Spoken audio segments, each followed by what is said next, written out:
Don't forget to check out my new book, now available on Amazon.com, on Kindle, paperback, and hardcover. The link is on the description of this episode below. Enjoy the show.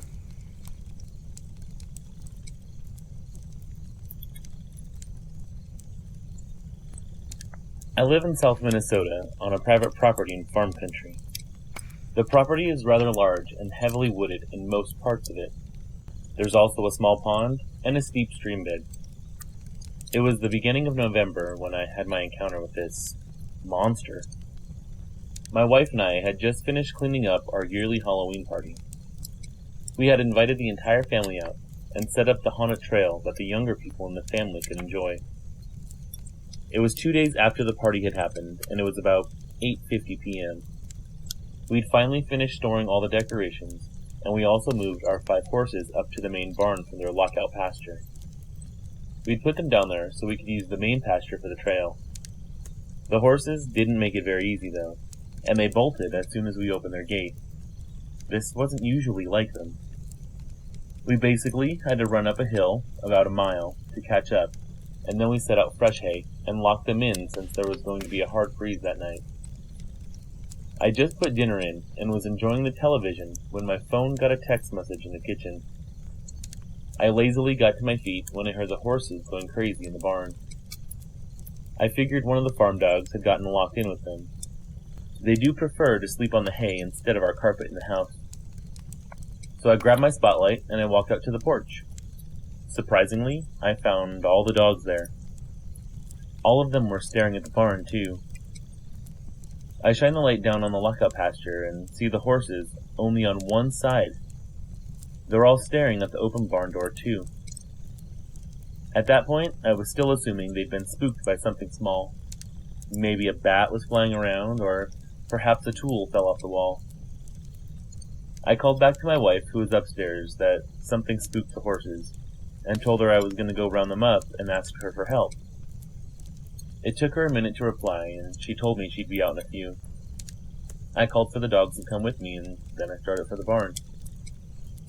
I walked into the barn, and then I looked at the horses, immediately trying to crowd around me. They were so eager to see me, they almost pushed me over. I yelled, and they backed off, giving me some space. Then I see my wife's mare, Cherry, and she kept rubbing her muzzle against me. Her eyes were wide, and she was terrified. I grabbed the stool that was nearby, and I began to brush her hair, petting her backside. It was something she enjoyed, and I was trying to calm her down real quick. But that's when I noticed the 4 long, parallel slashes going down her leg. I immediately thought there was a bear, and shone my light into the barn. Besides a few tools and some buckets that were strewn about, there was nothing. I figured if there was a bear, it had smelled some of the garbage left in the upper level of the party. I was just about to start walking the horses back up when I noticed the bale of hay lying on the floor, and the twine was still on it. That wasn't there when I locked them up. I went rigid and shone my light up into the loft, expecting to see a black bear, but I could only see the first couple of feet of the loft. I had to climb up. I walked over to the ladder, and I noticed some dark gray hair hanging on a nail about halfway up. Right before I was about to climb up, I hear my wife start screaming from behind me, and the horses start whining too. I look around to her and see her shining her own light up towards the barn loft. She yelled at me to look up at the window. I climbed up the ladder and took a look towards that window. It wasn't a bear. At first, I thought it was one of my younger relatives pulling a prank on me, but when this creature opened its mouth and started to pant like a dog, I knew it was no prank. It was about 6 feet tall, maybe a little more, and at least 200 pounds, and it was halfway through the window to the barn loft. It was a dark gray color, with a lighter shade of gray around its neck. Its head was very similar to a German Shepherd, but with a much larger muzzle. And its eyes, well, the closest thing I can describe them as would be the color of beer, but like when someone was shining a dull yellow light through it. Those eyes were locked on me, and its mouth was still open, revealing these sharp, jagged teeth. They were stained brown. It was almost leaning on the window, with one hand resting on a side. Its hands looked like raccoon hands to me. It had long, bony fingers and long, sharp claws. I slowly went down that ladder and made my way over to my wife. There, we could still see this thing. But now it was on the other side of the window, staring out. My wife was about to scream again, but I clasped my hand over her mouth. She immediately grabbed my arm and clung to me. That creature put both hands on the window while I leaned down and whispered to my wife, "On 3, we run and we don't look back." Before I could finish the sentence, that creature jumped down and went onto all fours, growling. We took off. We ran the 25-yard gap between the house and the barn in record time, and the dogs were all running to the deck in front of us. We could hear growling from that thing behind us, and as the dogs got there first, they spun around and started growling and baring their teeth at this thing. My wife reached the door first, and she flung it open. When she turned to me, though, she screamed again. I risked looking back, and I saw this thing so close to me, it had to be less than 10 feet. I reached the foot of the steps and jumped as hard and as far as I could. Thankfully, I landed inside with the dogs right behind me, and my wife slammed the door. It was then that I looked up and saw her flung backwards as the door was slammed into by that thing. It stood up, back on 2 legs, and it stared down at us, baring its teeth. It wasn't all the way in, though. I jumped up and placed all my weight onto that door that was barely open, and I slammed it shut. I felt something heavy slamming its weight against the door, though. I heard the wood begin to crack. But luckily, my wife recovered and rushed to my side to help me shut the door and set the lock in place. We then ran through the entryway and locked every door that we passed on the way to the kitchen. The only window in there was a small one above the sink. We hid under the sink, hopefully out of sight of that thing. We huddled there for over 3 hours, waiting and listening.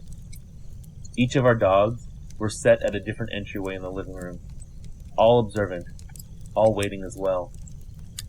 We heard each one growling, one after the other, as if something was outside the house walking around. Not too long after that, we heard the horses whining, followed by a loud crash. I figured they broke down the gate and escaped back into the pasture. I felt relief until one of the dogs started baring its teeth a moment later, and the assault on our house continued.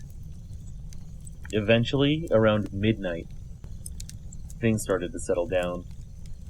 The dogs would no longer growl or bare their teeth. We went to the bedroom, shut all the curtains, and locked all the doors.